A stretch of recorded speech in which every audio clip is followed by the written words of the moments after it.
martes, y por eso siempre tenemos aquí en la casa a los economontros. José Alfredo Guerrero, Saludos, aquí a mi derecha, y Héctor Giuliani Curi, que viene de España para el mundo. Yo pensaba que te me iba a quedar por allá, Héctor. Yo dije, pero bueno, y esto.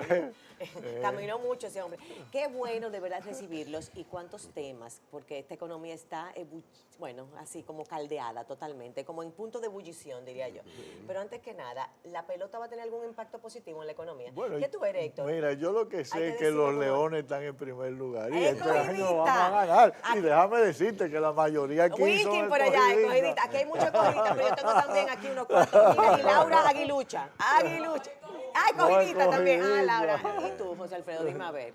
Licey, pero que la pelota Licey, cambia campeón. mucho. Ay, señores, sí. yo tengo una... Ay, no voy a decirlo porque no voy a decir nada. Yo soy muy solidaria con todos los equipos de pelota, me parece que es tremendo. Y además en los controles tenemos un aguilucho ahí. Yo hasta me llevé mi cachucha del escogido para el camino de Santiago. Mira, yo tengo un problema porque mi papá es liceísta, mi mamá es escogidita y el marido aguilucho. Dime, ¿qué puedo yo ser sin entrar en conflicto? Yo tengo que ser como flexible, fluir. Entremos en los temas económicos. Primero, ¿qué diríamos de este panorama? He visto que el presupuesto, lo que contempla la deuda es curioso, es interesante, impactante. ¿Qué dice José Alfredo de eso? Para el presupuesto pero del la 2020. deuda no es problema. El pago de intereses de deuda. Pero es que esa deuda, la deuda dominicana es una deuda que es manejable. O sea, realmente no... Y se acomoda en el presupuesto de acuerdo a las estimaciones que hay de amortización de deuda y del financiamiento. Fíjate, este año fueron 100.000 millones de pesos y el año que viene se está presupuestando 150.000 millones de pesos para pago de deuda, ¿cierto? Sí, pero mira, por ejemplo, la gente tiene que entender la dinámica de la deuda. O sea, ¿eso es Baninter y medio? No. Sí, Baninter eran 2.000 millones. No. Fíjate lo que pasa con la deuda. Ajá. Con la deuda, como se hace el presupuesto realmente es que la Dirección General de Crédito Público del Ministerio de Hacienda, como sigue los mercados de capitales, él hace una estimación del financiamiento bruto que pueden conseguir la economía, de acuerdo a cómo está la deuda, cómo están las proyecciones.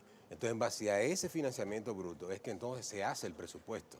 O sea, el presupuesto no es que se suman los gastos, se restan de los ingresos, ahí está el déficit y crédito público pone la amortización y sale a buscar eso. No, el proceso comienza con crédito público. O sea, por eso es que la deuda realmente en los últimos años no ha habido problema en colocarla. Sí, yo sé que tú siempre has estado como muy positivo con el tema de la deuda, pero mucha gente sí, porque... Positivo, ¿no? Realista. Es una bocina, Yo no lo que decía esto, no decía eso. Mira, Mucho tú sabes amigos, tanto Héctor... Este es un cuerdero. Pero mira, Héctor y yo hemos sido los dos consultores de crédito público y los dos fuimos directores. Yo fui el primer director interino y él fue el segundo. Yo lo sé, yo conozco de ustedes bastante. Mira qué dicen tú, o sea, la deuda, mucha gente dice, bueno, que estamos endeudándonos hasta donde no se puede, ya el año que viene, obviamente, este año ya está la deuda alta, los intereses son importantes, el año que viene se pronostica un crecimiento del 50%, porque de 100 a 150 es un gran crecimiento. Mira, lo primero es, Lili, que la deuda tú tienes que medirla con relación al Producto Bruto Interno.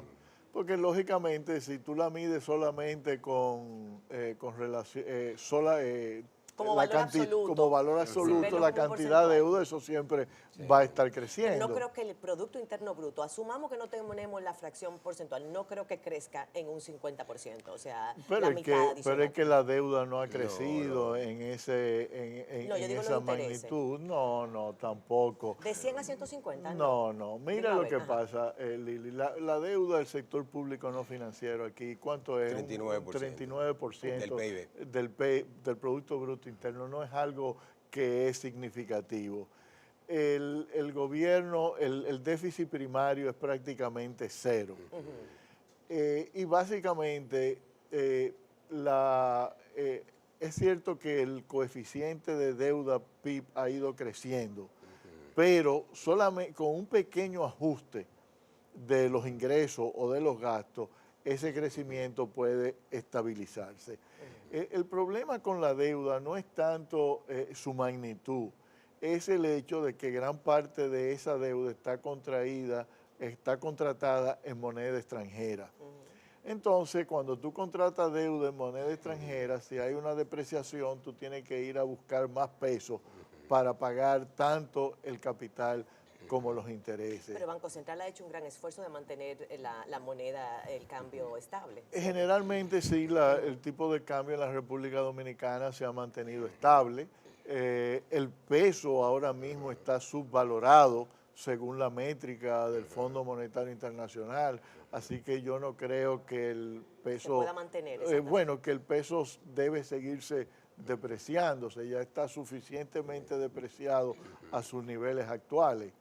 Pero yo creo que muchas veces la denuncia de la deuda lo que esconde es un deseo de no entrar en los específicos. Claro. Bueno, ¿cómo yo voy a resolver no el problema de la deuda, sino cómo yo voy a resolver el problema del gasto? Por ejemplo, en estos días se ha estado informando en Diario Libre, creo, de los altos gastos de la sede. A mí me gustaría ver a los partidos políticos proponiendo cómo ellos van a remediar esa situación. Pero fíjate, una inquietud que tengo. Pero un puntico ahí con el tema del porcentaje de la deuda en dólares. Es un porcentaje también que ha ido bajando. ¿Cuánto de esa deuda de dólar y cuánto es peso? O sea, estamos hablando de que para bueno, sí, ahí esos intereses, vamos a hablar del interés. Ajá. Bueno, pero mira, el porcentaje de la deuda en dólares ha ido bajando. ¿Por qué? Porque Hacienda tiene un programa de subastas de bonos internos que lo coloca a las AFP, a los bancos, etcétera, ¿no? Es una forma de que ha ido bajando. Pero fíjate que también el gobierno dominicano ha hecho 2 emisiones de pesos en mercados internacionales, donde ese riesgo cambiario, quienes lo están pagando son los inversionistas extranjeros. Y de hecho, o sea, en el primer bono ya los inversionistas tenían pérdida cambiaria y aún así se colocó un segundo bono. Otro aspecto de la deuda interesante. ¿A qué tú atribuyes eso, que se colocara aún teniendo...? Es que el inversionista extranjero cree en la República Dominicana, ve los datos y tiene eso, ¿no? Mira. Otro dato también es que la deuda en interés variable también ha sido una política clara de crédito público de bajar la parte de intereses variables. Tú conoces que los intereses variables te pueden...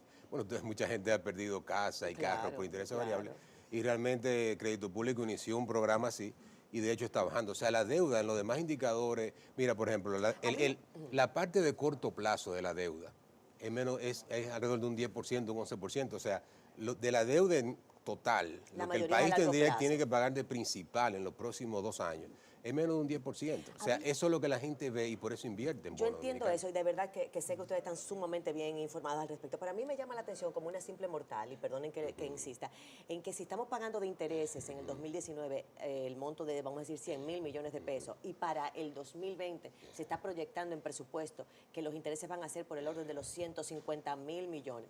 Entonces estamos teniendo un crecimiento de la tasa, de los niveles de intereses que implica que la deuda se multiplicó por la mitad. O sea, es 1,5. No, pero eso no ha ocurrido. Mira, Lili, hay un punto que es relacionado a eso. Muchas veces la preocupación de la deuda se refiere a que va a cargar generaciones futuras. Pero en realidad, eso no tiene tales implicaciones cuando la deuda es de carácter doméstico. Que es lo que ha estado haciendo Crédito Público, que se ha estado moviendo hacia un mayor porcentaje de deuda en moneda nacional. De financiamiento local, porque si yo cojo un financiamiento en moneda, coloco bonos en el mercado local, yo a quien le pago en los intereses en el futuro son a personas locales. Eso mueve la economía local. Entonces eso mueve la economía local. Yo lo que estoy haciendo es una transferencia. Ahora que me están haciendo una transferencia, en el futuro le estoy pagando a los tenedores de esos bonos locales. Entonces, a mí lo que me gustaría ver con eso, cuando se descubre, son propuestas concretas. Yo voy a votar, por ejemplo, yo voy a eliminar la CDE. A mí me gustaría, en vez de de que la deuda está subiendo. Yo te sigo, porque la verdad, la deuda está subiendo, pero el gran problema es que si tenemos inversiones que no tienen retorno, no va a haber manera de solucionar el problema. Ahora, si esa inversión, ese aumento en deuda fuera para inversiones con retornos y productivas, entonces tendría sentido. Tú has tocado un punto muy importante, que precisamente el gasto de inversión del gobierno proporcionalmente ha caído en este presupuesto, y eso lo menciona uno de los periódicos hoy en día. Eso es un problema. ¿Por qué? Porque el gobierno, que ha sido un gobierno en realidad muy clientelista, se ha movido hacia más gastos corrientes. Que se endeudan para eso. Bueno, sí, se endeudan. Ese es mi punto, Sí, señores, bueno, se endeudan para eso. Eso es como en la casa, en la familia, que está todo el mundo endeudado en la tarjeta. Bueno, realmente cuando tú ves el uso del crédito público, realmente la parte de los bonos va a lo que es apoyo presupuestario, porque no está ligado directamente a un proyecto. Pero, por ejemplo, aquí se dice muchas veces, no, pero vamos a eliminar los bonos para entonces endeudarnos con los multilaterales. Lo que pasa es que los multilaterales es como la cooperativa. Cuando tú vas a una cooperativa te prestan un porcentaje de lo que tú tienes ahorrado. Entonces con los multilaterales igual, o sea, tú tienes líneas de crédito que son limitadas y van relacionadas con tu aporte.